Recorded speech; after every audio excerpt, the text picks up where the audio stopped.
Assalamualaikum warahmatullahi wabarakatuh. Bismillahirrahmanirrahim. Alhamdulillahi rabbil alamin. Wassalatu wassalamu ala asrafil anbiya'i wal mursalin, Sayyidina wa maulana Muhammad wa ala alihi wa sahbihi ajma'in. Kaum muslimin rahimakumullah, pada kesempatan yang baik ini kita akan membahas tentang 3 cara Allah Subhanahu wa ta'ala memuliakan bulan Sya'ban. Secara bahasa, Sya'ban berasal dari kata syi'ab yang mempunyai arti jalan di atas gunung. Makna ini selaras dengan posisi bulan Sya'ban yang menyongsong akan datangnya bulan Ramadan. Hal ini merupakan sebuah kiasan bahwa bulan ke-8 dalam kalender Hijriah tersebut merupakan momen tepat untuk menapaki jalan kebaikan secara lebih intensif guna mempersiapkan diri untuk menyambut bulan yang paling mulia, yakni bulan suci Ramadan. Posisi bulan Sya'ban yang terletak di antara Rajab dan bulan Ramadan seringkali kurang mendapatkan perhatian lebih dibanding 2 bulan mulia yang menghimpitnya tersebut. Pada bulan Rajab, keutamaan seputar puasa dan amalan-amalan ibadah yang lainnya kerap kita dengar di pengajian atau dimanapun. Di bulan Rajab, kita mengenang peristiwa dahsyat yang dialami oleh Rasulullah Muhammad SAW, yakni peristiwa Isra dan Mi'raj.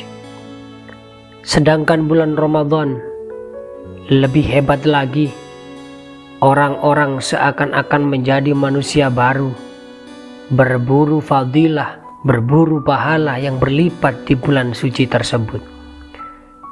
Tetapi tidak demikian dengan Sya'ban. Dalam hadis riwayat Abu Dawud dan Nasa'i, Nabiullah menyebut Sya'ban sebagai bulan yang biasa dilupakan oleh umat manusia. Dilupakan bukan berarti terhina. Ia diabaikan manusia karena manusianya sendiri yang kurang menyadari kemuliaan bulan Sya'ban. Bukan akibat bulan Sya'ban itu sendiri tidak mulia. Sikap ini biasanya hanya terjadi di kalangan orang awam atau orang-orang yang secara ruhani belum mendekat kepada Allah Subhanahu wa ta'ala. Para salafus sholih memberi perhatian lebih pada bulan ini dengan beragam kegiatan ibadah, utamanya pada momen nisfu Sya'ban, yakni di pertengahan bulan Sya'ban. Kaum muslimin rahimakumullah, bukti dari mulianya bulan Sya'ban bisa kita lihat dari sejumlah peristiwa penting bersejarah, yakni peristiwa-peristiwa ini bisa dipandang bukan semata sebagai fakta historis, tapi juga pertanda bahwa Allah Subhanahu wa ta'ala memberikan perhatian yang spesial terhadap bulan Sya'ban. Adapun yang pertama, pada bulan Sya'ban Allah Subhanahu wa ta'ala menurunkan ayat tentang perintah bersolawat kepada Nabi Muhammad SAW, sebagaimana yang tercantum dalam surat Al-Ahzab ayat 56. Bismillahirrahmanirrahim. Innallaha wa malaikatahu yusalluna 'alan nabi. Ya ayyuhalladzina amanu sallu 'alaihi wa sallimu taslima. Artinya, sungguh Allah dan para malaikatnya bersolawat untuk Nabi. Wahai orang-orang yang beriman, bersolawatlah kamu untuk Nabi dan ucapkanlah salam penghormatan kepadanya.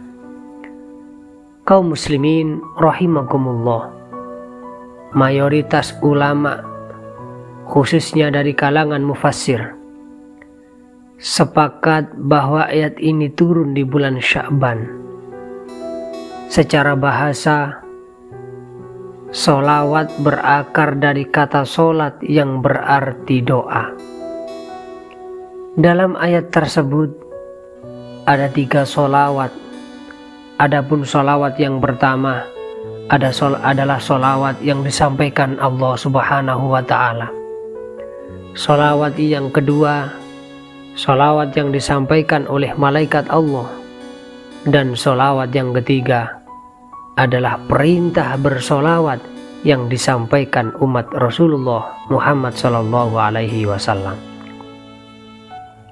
Imam Ibnu Katsir dalam tafsirnya mengutip pernyataan Imam Bukhari yang menjelaskan bahwa Allah bersolawat kepada Nabi bermakna dia memuji Nabi Muhammad, sedangkan malaikat yang bersolawat kepada Nabi berarti mereka sedang berdoa, sementara manusia bersolawat kepada Nabi selaras dengan pengertian mengharap keberkahan kepada Nabi Muhammad SAW. Ayat tersebut menjadi bukti kedudukan Rasulullah yang sangat tinggi. Kemuliaan dan rahmat dilimpahkan langsung oleh Allah kepada beliau. Malaikat-malaikat suci terlibat dalam merapalkan doa-doanya. Dan seluruh kaum beriman pun diperintah untuk mengucapkan sholawat kepadanya. Kaum muslimin rahimakumullah, wajar sekali bila Syekh Abdul Qadir Al-Jailani dalam menganjurkan umat Islam untuk memperbanyak sholawat di bulan Sya'ban, di samping bergegas membersihkan diri atau bertobat dari kesalahan-kesalahan yang sudah lewat guna menyambut kedatangan bulan suci Ramadan dengan hati yang bersih. Kaum muslimin rahimakumullah, adapun peristiwa yang kedua yang terjadi di bulan Sya'ban, yakni diturunkannya kewajiban berpuasa bagi umat Islam. Imam Abu Zakaria An-Nawawi dalam Majmu' Syarah Muhadzab menjelaskan bahwa Rasulullah Muhammad SAW menunaikan puasa Ramadan selama 9 tahun selama hidupnya, dimulai dari tahun kedua Hijriyah setelah kewajiban berpuasa tersebut turun pada bulan Sya'ban. Puasa merupakan kegiatan penting guna meredam nafsu yang sering menuntut untuk dimanjakan. Melalui puasa, manusia ditempa secara ruhani untuk menahan berbagai godaan duniawi, bahkan untuk hal-hal yang dalam kondisi normal yang tak berpuasa ataupun yang halal.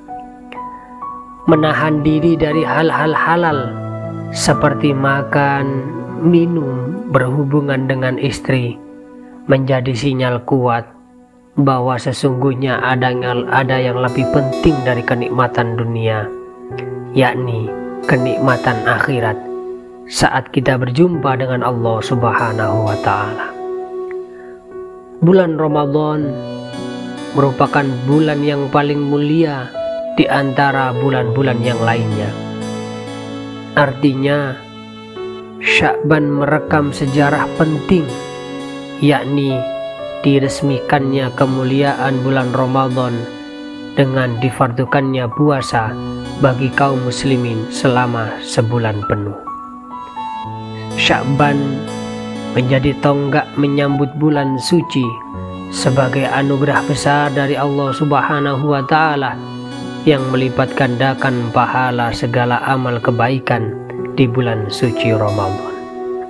Kaum muslimin rahimakumullah, adapun peristiwa yang ketiga yang terjadi di bulan Sya'ban, yakni sejarah dimulainya Ka'bah menjadi kiblat umat Islam yang sebelumnya adalah Masjidil Aqsa. Peristiwa peralihan kiblat ini ditandai dengan turunnya ayat 144 dalam surat Al-Baqarah.